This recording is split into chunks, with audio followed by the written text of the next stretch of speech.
एक एपी में 50 पद है, यानी पदों की संख्या कितना 50।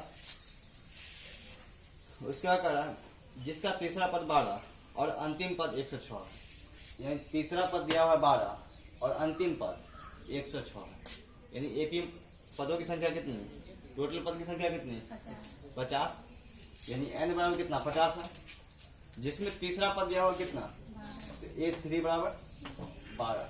तो पहले ये तीसरा पद पर निकालोगे तो n बराबर a plus n minus 1 into D.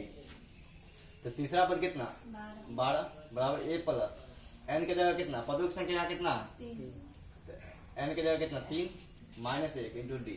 तो बराबर a प्लस 3 में से घटाओगे और 2 को डी से करेंगे 2 डी होगा तो a प्लस 2d बराबर 12। ये क्या होगा समीकरण 1। उसके बाद कहा अंतिम पद 106 है, अंतिम पद, लेकिन शुरू में क्या कहा था एक एपी है जिसका पद कितना 50। तो अंतिम पद का मतलब क्या हुआ 50वां पद कितना होगा वही ना होगा, क्योंकि अंतिम पद कह रहा था, अंतिम पद 50वां पद है तो 50वां पद तुम्हारा 106 है। एन वाला फिर लगाओ a plus n minus 1 into D. an यानी कितना 50वां पद कितना दिया हुआ 106 बराबर a प्लस n के जगह माइनस 1 इंटू डी। 106 बराबर a प्लस 4 50 में से घटाओगे तो 49 डी। a प्लस 49 डी बराबर इस समीकरण।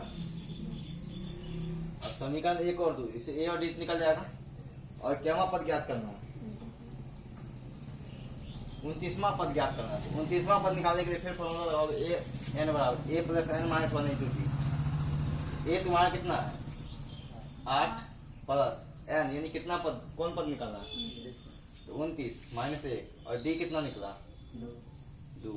8 प्लस 19 में से घटाएंगे 28, 28 को 2 से गुना करोगे तो 56 8 64। सेम इसी तरह इसका है तुम्हारा क्वेश्चन नंबर 9।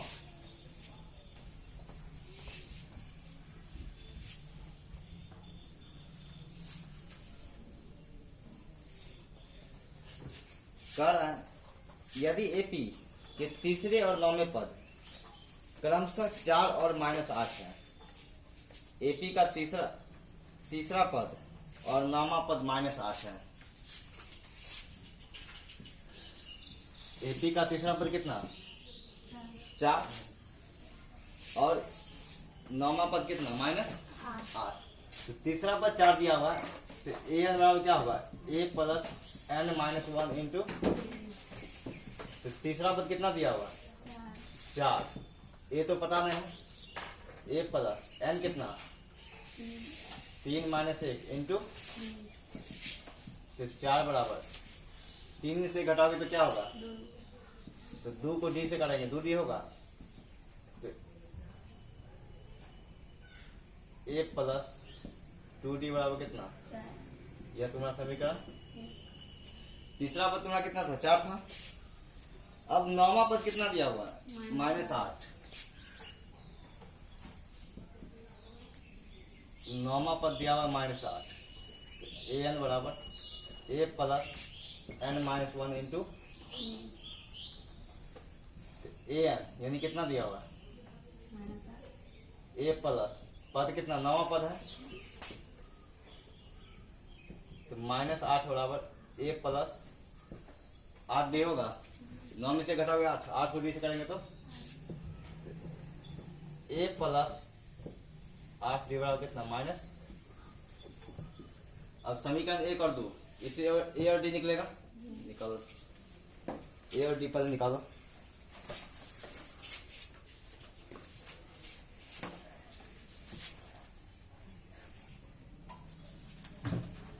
तुम्हारा कितना -2 है। अब समीकरण 1 में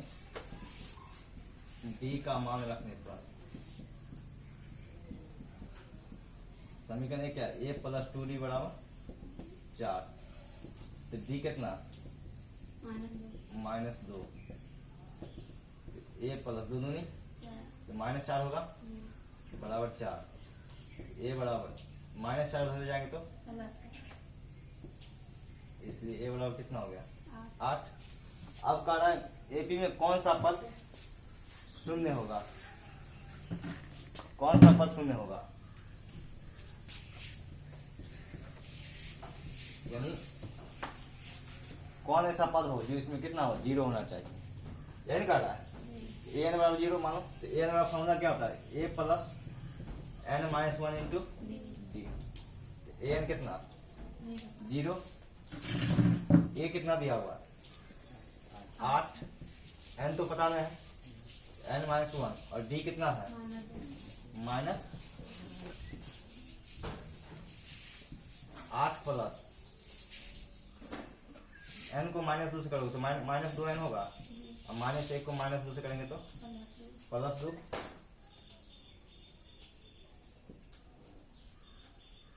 8 2 10, 10 को इधर लाएंगे कैसे बदलेगा, 8 में 2 जोड़ेंगे तो 10 होगा, और 10 को माइनस के बराबर के साथ लाएंगे तो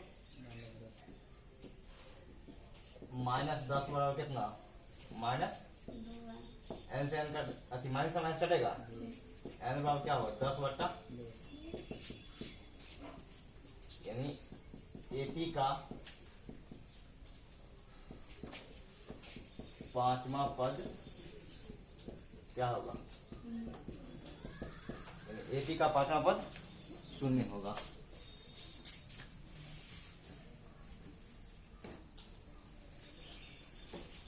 अगला हो, किसी एपी का 17वां पद उसके 10वें पद से 7 अधिक है। यदि कोई एपी है जिसका 17वां पद जो है 10वें पद से 7 अधिक है, तो इसका सार अंतर ज्ञात कीजिए।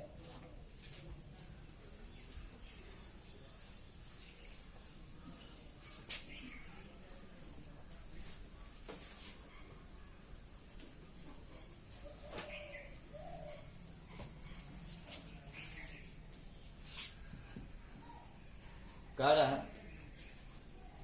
किसी एपी का 17वां पद उसके 10वें पद से 7 अधिक है।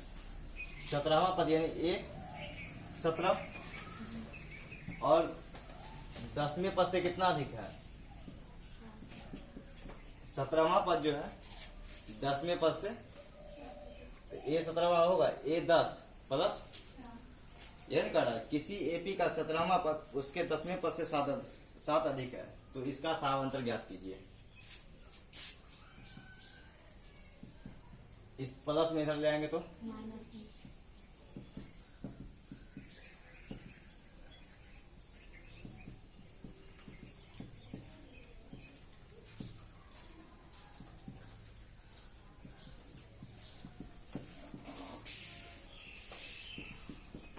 सत्रहवां पद के लिए फॉर्मूला एन क्या होगा, A plus N minus one into D. फिर इसी तरह इसका भी लिखेंगे, क्योंकि एगो 17वां पद है, एगो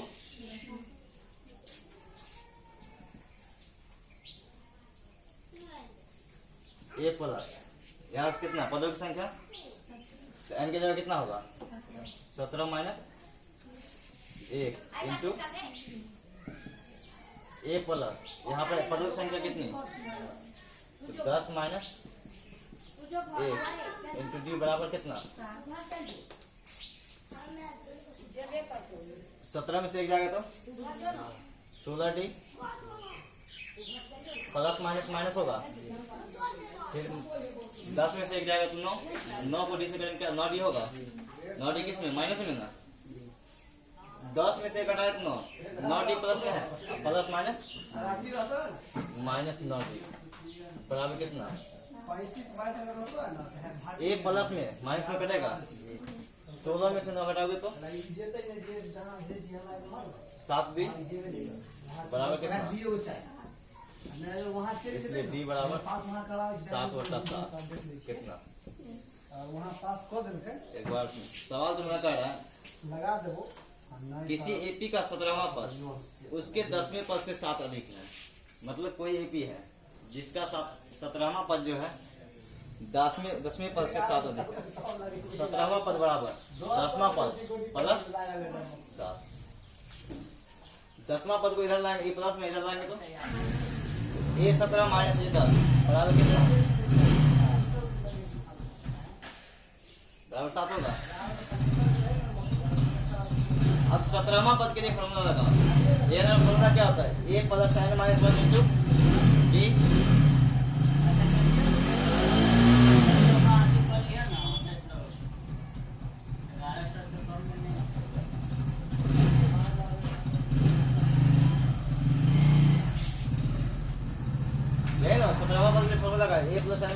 डी माइनस, ये माइनस से माइनस दोगे, फिर दसवां पद के फॉर्मूला लगाओगे, A plus N minus one into D बराबर कितना है, तो ए प्लस पदों की संख्या यहाँ पे कितना, तो एन की जगह माइनस एक इंटू डी, फिर माइनस ए प्लस यहाँ पदों की संख्या कितना 10, तो एन की जगह 10 माइनस वन इंटू डी, तो ए प्लस 17 में से 1 घटाएंगे और 16 को डी से गुनाती है, माइनस प्लस माइनस ये हो जाएगा, 10 में से 1 घटाएंगे तो 9 और 9 को डी से करोगे, 9 डी तो प्लस में है ना, फिर प्लस माइनस बराबर 7, ए प्लस में और माइनस में कट जाएगा, 16 डी में से 9 डी घटाएंगे तो 7 डी बराबर कितना, इसलिए डी बराबर 7 बटा काट के कितना 1।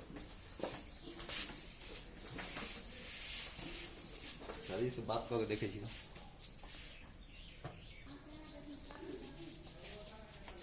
AP 315 2739 का कौन सा पद 94 पद से 132 अधिक होगा। AP 315 2739 का कौन सा पद 94 पद से 132 अधिक होगा। तो यहाँ पर ए बराबर कितना 3, ए बराबर 3 है ना, और डी निकालोगे तो दूसरा पद में पहला पद घटाएंगे तो डी कितना, और यहाँ काटा कितना 54वां पद, तो एन बराबर कितना, पहले 54वां पद निकालो, ए पता है डी पता है, अब 54वां पद क्वेश्चन में क्या कर रहा है, AP 315 2749 का कौन सा पद उसके 54वें पद से 132 अधिक होगा। तो पहले तो यहाँ 54वां पद क्या है उतना नहीं पता, तो 54वां पद निकालना है, तो 54वां पद निकालने के लिए एन में क्या था ए प्लस एन माइनस 1 इंटू ए कितना 3, एन कितना हो जाएगा 54 माइनस 1 और डी कितना,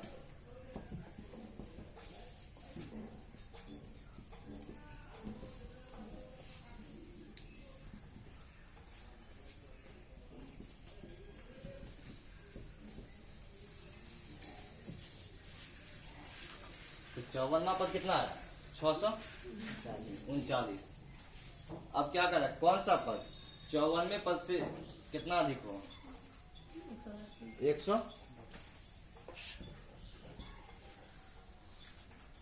54वें पद से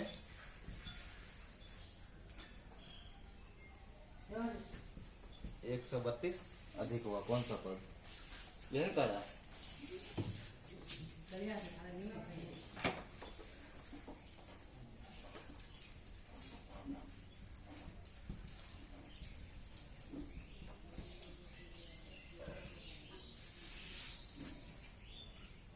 चौवनवा पद से 132 अधिक, तो 54वां पद कितना 600 और उससे कितना अधिक है बराबर ए कितना है 3 प्लस एन तो पता नहीं है और डी कितना 12 निकल जाएगा। क्वेश्चन एन कर रहा है कि कौन सा पद होगा जो 54वें पद से 132 अधिक होगा। 54वां पद कितना 600 और 54वां पद से 132 अधिक, तो ए 54 प्लस 132 ये नंबर क्या होता है A plus N minus 1 into, तो 54वां पद 639 और उससे कितना अधिक 132, 639 प्लस 132 बराबर ए कितना है 3, एन तो हमको पता नहीं है एन माइनस 1 और डी कितना निकला 12। चलो सोल्व कर लो एन निकल जाएगा।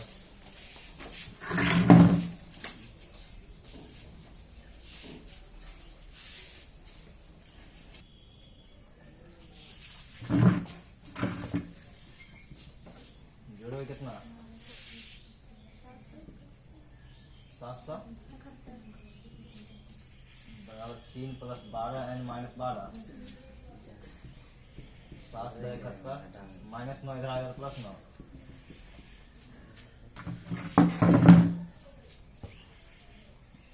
780 बराबर 12 एन, इसलिए एन बराबर 780 बटा कितना 12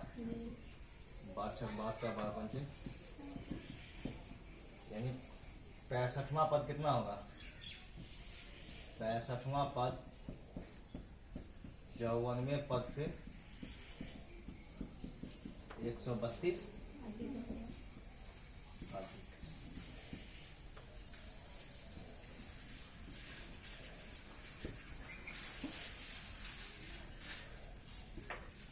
13 नंबर क्वेश्चन है कि 3 अंकों वाली कितनी संख्याएं 7 से विभाज्य है। मतलब 3 अंकों वाली कितनी संख्याएं जो 7 से विभाज्य होगी। तो 3 अंकों वाली सबसे छोटी संख्या जो 7 से विभाज्य हो वह कौन सा होगा। 3 अंक आना चाहिए।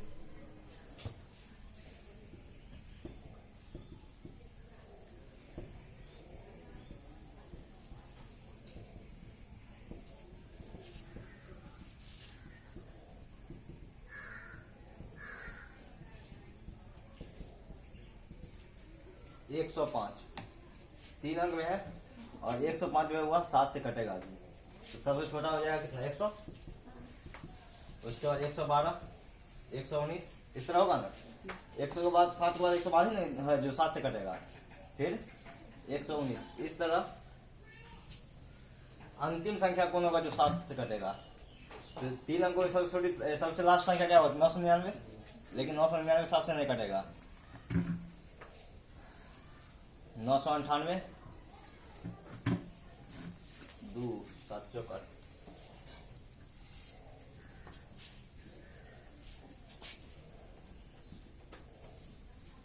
994 होगा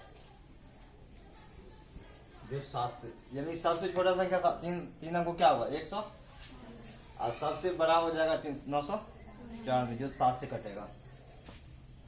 ये तो तुमको पहले अपने से ज्ञात करना होगा कि क्या कह रहा है। 3 अंकों की कितनी संख्या है 7 से विभाज्य है।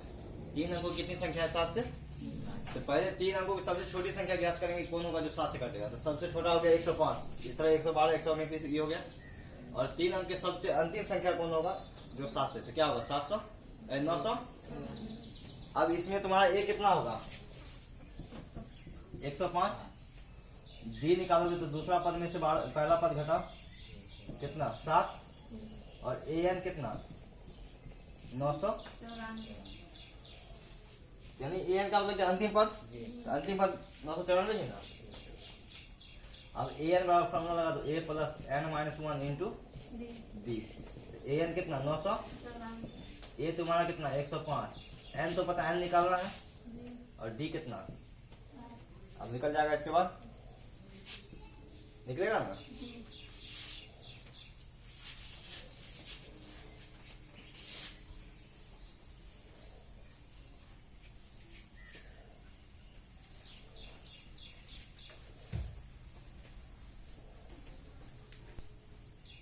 क्वेश्चन नंबर 14 10 और 250 के बीच 10 और 250 के बीच में 4 के कितने गुणज हैं। तो 10 और 250 के बीच 4 के गुणज। तो 10 के 4 का गुणज कौन होगा 10 और 250। तो 10 से 4 का गुणज होगा। ये 4 का गुणज का मतलब क्या हुआ जो 4 से कट जाए। 4 से कटने वाला 10 के बाद कौन संख्या होगा 10 तो कटेगा ना 11 भी नहीं होगा। तो कितना 12 इसी तरह की। फिर इसके बाद 20 और 250 के बीच 250 के बीच में 250 तो कटेगा ना 4 से 249 भी नहीं कटेगा। तो कितना कटेगा 248 यानी 10 और 250 के बीच में 4 के कितने गुणे हैं। तो पहला संख्या तो 12 हो गया। फिर 16 और लास्ट क्या हो जाएगा। तो ए बराबर यहाँ कितना बी हो जाएगा 16 माइनस 12 कितना 4 एन कितना 200। फिर फॉर्मूला लगा दोगे